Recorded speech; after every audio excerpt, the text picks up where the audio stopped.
Bom dia a todos, meu nome é Vanderlei Juraski, sou professor do Instituto Federal Catarinense, em Campos Friburgo, e doutorando no curso de História da Universidade de Passo Fundo. Lá eu trabalho com as representações que os historiadores acadêmicos produziram acerca do contestado.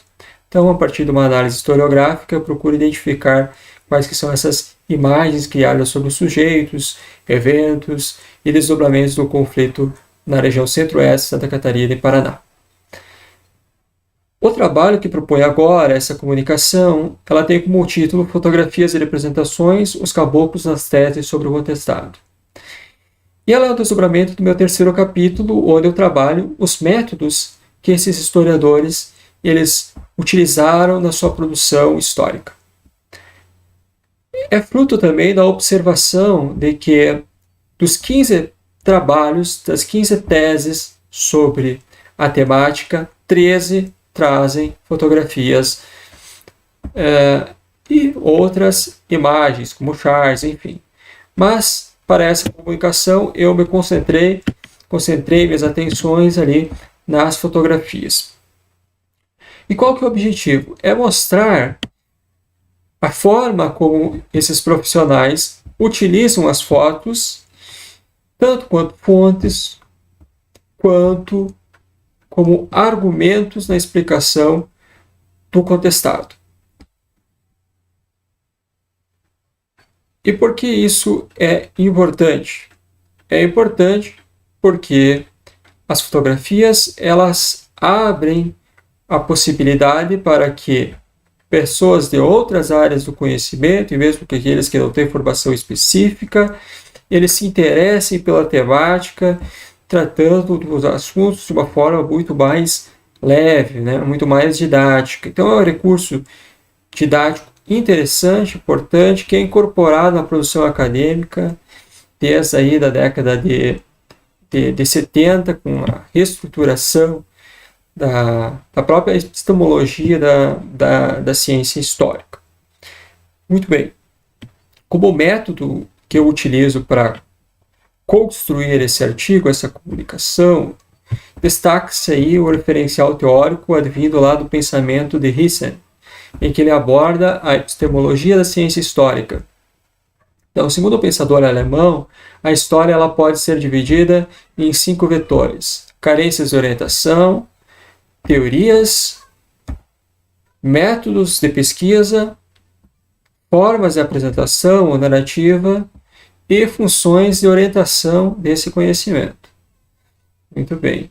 Dentro do método, que é um dos vetores ali da produção do conhecimento histórico, nós temos, segundo o pensador alemão, 3 outros fatores, que seriam a heurística, a crítica e a interpretação. A heurística é a catalogação das fontes, a crítica é a extração de informações desse material, e a interpretação é como eu faço a ligação entre as informações que foram extraídas daí. Muito bem. Então, na primeira parte da minha comunicação, e seguindo essas orientações de Georg Hyssen, eu fiz a heurística das fontes, ou seja, aonde que esse material ele foi coletado pelos historiadores. Bem, são em torno de 300 fotos utilizadas por esses 13 profissionais, esses 13 doutores agora, né, na construção de suas narrativas. 30 delas, aproximadamente 30 delas, retratam os caboclos. Então, um número baixo, relativamente baixo de fotos sobre isso. Ao que eu atribuo esse fator, né? Ao fato de que, mesmo durante a Guerra do Contestado, o conflito armado, que ocorreu de 1912 a 1916, poucas fotos retratavam os caboclos. Essa informação é contida lá na tese de Rodrigues, onde ele diz que no álbum de 87 fotografias produzidas pelo Exército, em torno de 9 retratavam os habitantes locais. Então, um número relativamente baixo de fotografias sobre os caboclos. E, além disso, nós temos os interesses dos historiadores acadêmicos, que são os mais diversos possíveis. Eles problematizam desde a estrada de ferro, a madeireira lumber, as araucárias, por exemplo, dentro de uma perspectiva de história ambiental, as oligarquias regionais, como que os caboclos eles lidaram com a colonização e etc. E tal. Então, o número de fotografias utilizadas foi reduzido, 30, né? No total de 300. Dessas 30, eu selecionei 3 imagens aqui para ver o regime de visibilidade. Esse é o segundo referencial teórico que eu utilizo na construção da minha comunicação. Então, o que é o regime de visibilidade? Segundo Menezes, o regime de visibilidade ele é composto por 3 dimensões. O visual, que se refere aos meios de circulação da imagem, revistas, jornais, hoje em dia a internet, com as redes de comunicação, o Facebook, o Instagram. Depois, o visível, ou seja, aquilo que eu posso mostrar em determinado período, que é permitido a mim apresentar, e aquilo que é vedado, né? E, finalmente, a visão. A visão abarca aí a própria formação do fotógrafo, os equipamentos que ele utiliza para a captura das imagens, a revelação das fotos, quem é o interessado em que ele registra, ou seja, quem paga, quem financia o serviço prestado por ele, enfim. Então, se formos analisar o próprio contexto de produção das imagens no início do século XX, nós vamos ter ali alguns fatores que impedem a completa elucidação do que seria o regime de visibilidade das fotos sobre o confronto armado.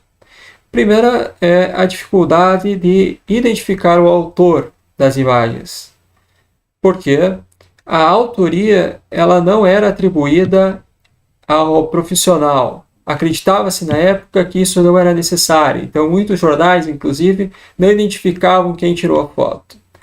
Valentini, em sua tese publicada em 2009, fez uma análise interessante sobre a presença de três indivíduos na região que poderiam atuar como fotógrafos da campanha do contestado ou mesmo a serviço da Lumber. O primeiro é Adão Quay, que ele, então, não teve a sua vida problematizada, os dados levantados por Valentini por uma série de razões que ele coloca em sua tese. O segundo é, claro, Gustavo Jansson, esse sim, mais abordado pelo pensador do contestado Valentini, e também o Luiz Zebowski. Esse, então, é uma outra pessoa que foi abordada por Valentini e que trabalhou, inclusive, na Lumber e alguns registros fotográficos tirados do período imediatamente anterior à vinda de Claro Jansson para a região de Três Barras. Contudo, a maioria das fotos não é possível identificar quem foram os fotógrafos, né, que fizeram esses registros, o que prejudica um pouquinho a análise do regime de visibilidade. Contudo, os autores, os historiadores acadêmicos que eu trabalho ali na minha comunicação e minha tese, né, eles vão conseguir identificar outros elementos importantes. Então, vamos partir para a análise das imagens, né? A primeira imagem que eu trago aqui é uma fotografia do piquete de vaqueanos em Três Barras. Essa imagem é trazida ali por Rodrigues, na qual ele problematiza o contexto em que ela foi tirada, né? Ela problematiza também os canais em que ela é vinculada e também o sentido que deram a essa imagem em determinados períodos de tempo posterior à Guerra do Contestado, né? Aparentemente, você tem aí a imagem de caboclos, talvez caboclos insurgentes, aqueles que lutaram contra o exército, né? Contudo, a partir de uma análise histórica mais apurada, feita ali por Paulo Pinheiro Machado e Márcia Janete Spie, trazidos inclusive com informação em Rodrigues ali dessa investigação, identificou-se que esses eram vaquianos, ou seja, milicianos que lutavam contra os caboclos insurgentes e ao lado do exército. Isso mostra que a Guerra do Contestado teve um caráter étnico-racial plenamente constituído e que os caboclos se uniram a partir de uma percepção de que precisavam defender a sua raça contra imigrantes europeus vindos de fora para ocupar a região. Por quê? Porque ainda essa consciência identitária racial, ela não era um dos balizadores principais. Outros interesses estavam ali envolvidos, né? Por exemplo, as disputas fundiárias, as questões religiosas e etc. Então, aí a gente tem o primeiro choque, vendo que os caboclos lutavam tanto de um lado da contenda quanto do outro. Isso para uma pessoa que está se iniciando no trabalho sobre nas investigações, seu interesse pelo contestado, é uma informação importante, né? E também curiosa, que vai despertar o interesse pela temática. A segunda fotografia aqui diz respeito à rendição dos caboclos reunidos no Reduto Tavares para a coluna leste, né? Então aqui se tem a encenação da vitória do exército, os caboclos sentados, submissos, enquanto as autoridades, homens armados, oficiais do exército aí os cercam. Isso é uma imagem significativa. E apesar dessa encenação, o Rodrigues vai mostrar todo o processo de negociação anterior a que essa imagem foi produzida. Então, houve aí em torno de 20 dias de negociação entre 18 de dezembro de 1914 e 4 e 8 de janeiro de 1915, e que houve correspondências, enfim, uma tensão até que a rendição desse pequeno grupo de caboclos insurgentes. Muito bem. A terceira imagem que eu trago aqui é trazida por Valentina, a prisão de Deodato. Ela está vinculada ao jornal O Estado, um dos mais prestigiados do estado de Santa Catarina na época, e ela representa, então, aí a derrota definitiva dos caboclos a partir da prisão do último grande líder, o Adeodato.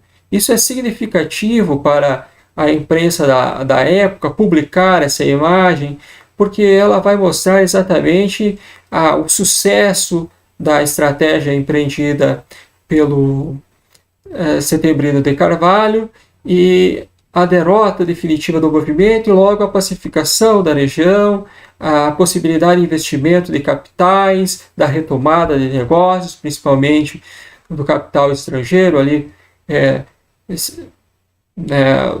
representado pelo sindicato Farquhar, através das madeireiras, empresas de colonização e a própria ferrovia. Essas imagens elas são simbólicas nesse sentido, pois elas não são um registro inocente da realidade, mas elas são um recorte daquilo que o fotógrafo ou aquele que pagou o serviço quis representar. E os autores eles conseguem, a partir do diálogo com essas e outras fontes, demonstrar aquilo que a imagem não revela. Ou seja, eles fazem a leitura dessa imagem a partir do conceito de representação de Chartier. Ou seja, ela tem que ser vista como um texto e também ser lida nas entrelinhas, porque ela não é a leitura ou ela não é a representação fidedigna do que aconteceu, mas apenas uma perspectiva sobre ela. Então, todo o outro contexto tem que ser elaborado como foi pelos autores do contestado. Da minha parte seria isso. Mantenho à disposição para debate posterior. Muito obrigado.